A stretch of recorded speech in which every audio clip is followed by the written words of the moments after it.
வணக்கம் இந்தியா. இன்றைய சிறப்பு பதிவிலே சந்திப்பதில் மிக்க மகிழ்ச்சி அடைகிறேன். போன வாரம் நமது சந்தைகள் ஒரு ஆப்சன்ஸ் ஆஃப் ஃப்ரெஷ் ட்ரிகர்னு சொல்லலாம். மேலும் higher level profit booking, then holiday short and week, then broader market weakness, இவையெல்லாம் ஒட்டுமொத்தமாக இருந்தும் நிஃப்டி 26,000க்கு மேலே முடிவடைந்திருப்பது குறிப்பிடத்தக்கது. 26,042.30 வீக் ஆன் வீக் 0.3% அதிகரித்திருக்கிறது. மேலும் போன வெள்ளிக்கிழமை அன்று யுஎஸ் மார்க்கெட் ஃப்ரைடே அன்னைக்கு ஒரு ரொபஸ்ட் ரெக்கார்டு ஹையில் க்ளோஸ் ஆகிருக்கு. அதுபோல் போன வாரம் துறைகளை பார்க்கும் பொழுது defence, metal, cement, railway stocks எல்லாம் நன்கு ஏறி உள்ளது.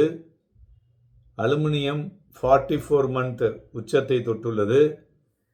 காப்பர் 10 வருட உச்சத்தை தொட்டிருக்கிறது.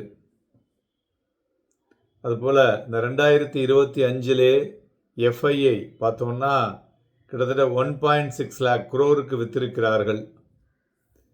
அதுபோல் மோர்கன் ஸ்டான்லி காம்போசிட் இண்டெக்ஸ் அப்படின்னு சொல்லுவோம், எம்எஸ்சிஐ, எமர்ஜிங் மார்க்கெட் எக்ஸ் ஏஷியாவில் எக்ஸ் ஜப்பானை பார்த்தீங்கன்னா 18%க்கு மேலே கொடுத்துருக்கு.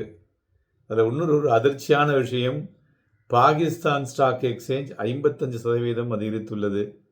ஆனால் இந்தியா பார்த்தோன்னா ஒரு 8-9% தான் அதிகரித்துள்ளது. ஸோ மெயினாக நிறைய விஷயங்கள் அவை போனவற்றை பற்றி நாம் திருப்பி பேச வேண்டிய அவசியம் இல்லை. இப்பொழுது 2026 எப்படி இருக்கும், அதில் என்னென்னலாம் பார்க்க வேண்டும் என்பதை பற்றி பேசுவோம். ப்ளஸ் வரும் வாரம் எப்படி இருக்கும். 2026 பொறுத்தவரை நம்மளுடைய அந்த ஏர்னிங்ஸ் குரோத்தை எடுத்து செல்லக்கூடிய சில வழிமுறைகளில் ஆல்ரெடி நம்மளுடைய கவர்மெண்ட் ஒரு ஸ்ட்ராங் பேஸை போட்டிருக்காங்க. என்னெல்லான்னு பார்த்தோம்னாக்க, ரிசர்வ் பேங்க் ஆஃப் இந்தியாவோட இன்ட்ரெஸ்ட் ரேட் கட் அது ஒன்று, ரெண்டாவது இன்கம் டேக்ஸ் ரேட் கட் கொடுத்துருக்கிறது, மூன்றாவது ஜிஎஸ்டி ரேட் கட்.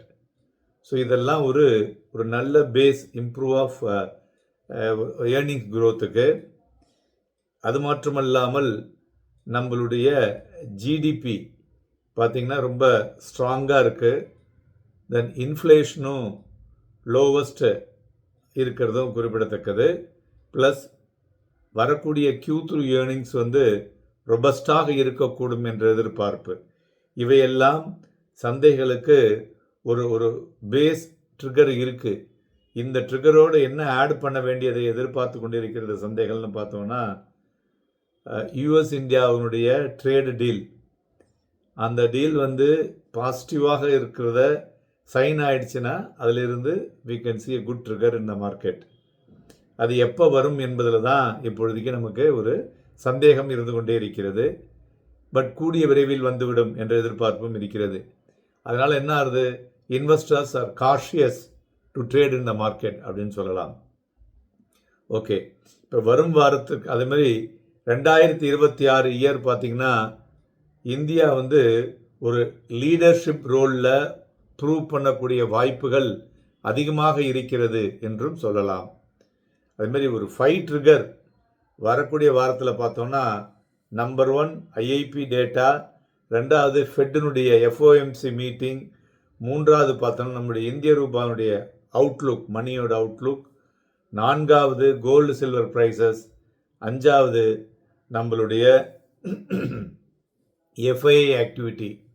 ஸோ இவையெல்லாம் வரும் வாரத்தில் சந்தைகளை ஒரு பெட்டர் பொசிஷனுக்கு எடுத்து செல்வதற்கு சாதகமாக இருக்கக்கூடும் என்று எதிர்பார்க்கலாம். பட் ஓவராலாக ஒரு சிம்பிள் தம்புருள் என்னென்னா, பை ஆன் டிப், அது ஒரு பெட்டர் பொசிஷனாக இருக்கக்கூடும் என்று எதிர்பார்க்கலாம். அடுத்து துறைகளை பார்த்தோம்னா,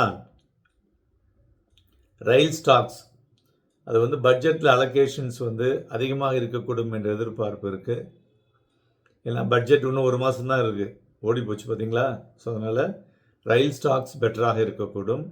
அதுபோல் ஐடி ஏன்னு பார்த்தீங்கன்னா இன்ஃபோசிஸ் வந்து ஃப்ரெஷருக்கு வந்து சேலரி எக்கச்சக்கமாக ஹைக் பண்ணியிருக்காங்க. அதனால் Q3 ஏர்னிங்ஸ் பெட்டராக இருக்கும் என்ற ஒரு அனுமானம். அடுத்தது ஹோட்டல் அண்ட் டூரிசம் ஸ்டாக்ஸ் ஜென்ரலாக இந்த டிசம்பர் ஜனவரி இந்த இந்த துறை பார்த்திங்கன்னா ஒரு பெட்டராக இருக்கக்கூடும். அதனால் அந்த மொமெண்டம் இருக்கும். அடுத்தது மெட்டல் எல்லாருமே பார்த்துன்னு இருக்கீங்க. ஸோ மெட்டலில் பார்த்திங்கன்னா நம்ம காப்பரை வந்து தீபாவளிக்கு முன்னாடியே ரெக்கமெண்ட் பண்ண ஆரம்பித்தோம். கிட்டத்தட்ட 40% ஏறி இருக்குங்க.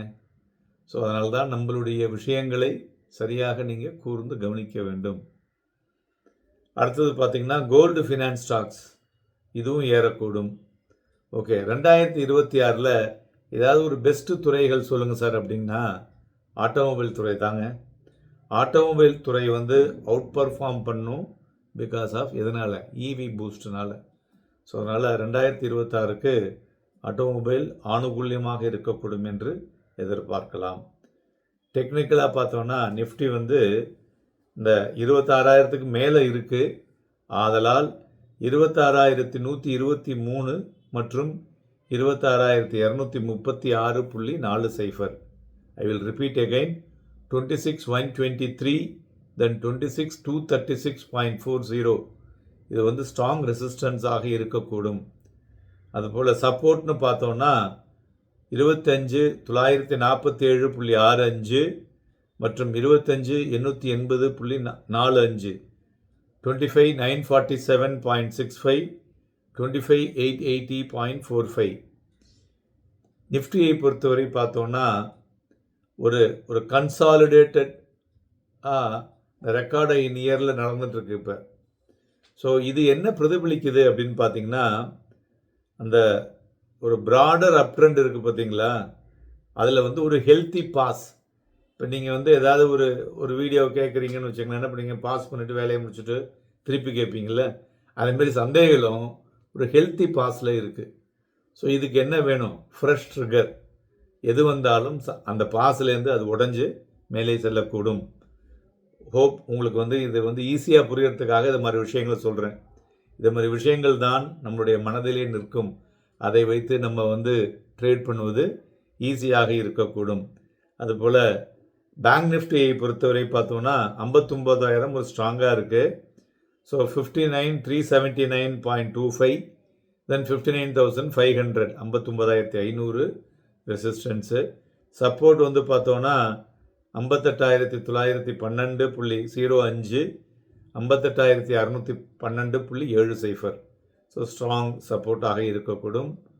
நண்பர்களே, அடுத்த வாரம் அதாவது வரும் வாரம் பார்த்தோன்னா ஸோ கண்டினியூஸ் 5 நாள் இருக்குது. ஸோ இந்த ஹாலிடேலாம் இருக்கிறதுனால பார்ட்டிசிபேஷனும் குறைவாக இருக்கக்கூடும் என்று எதிர்பார்க்கலாம். பட் ஒரு வாலட்டைல் மூவ் இருக்கக்கூடிய வாய்ப்புகள் அதிகமாக இருக்கக்கூடும். அனைவருக்கும் அட்வான்ஸ் ஹாப்பி நியூ இயர். நன்றி, வணக்கம்.